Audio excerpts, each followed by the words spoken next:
Time is one of the most fundamental quantities in physics. Every motion, every process, and every equation in science depends on how we measure time. The SI unit of time is the second, symbol S. It provides a universal yardstick for comparing changes, whether it's the swing of a pendulum, the decay of a particle, or the ticking of a clock.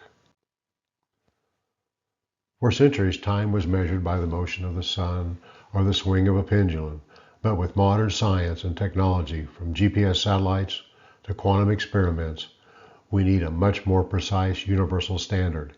Even tiny timing errors can cause GPS positions to drift by miles or cause data loss in communication systems. Since 1967, the second has been defined by nature itself, specifically the oscillations of the cesium-133 atom. 1 second equals exactly 9,192,631,770 of these atomic vibrations. The atomic transitions occur under extremely stable laboratory conditions and has become the heartbeat of modern measurement.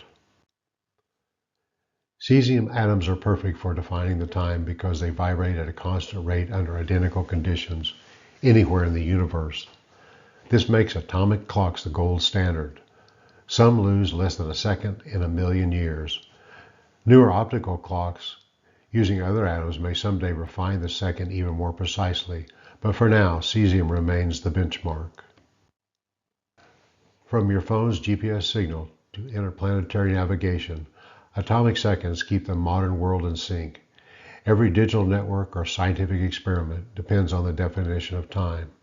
Without atomic seconds, global communication, financial networks, and even space missions would quickly fall out of sync.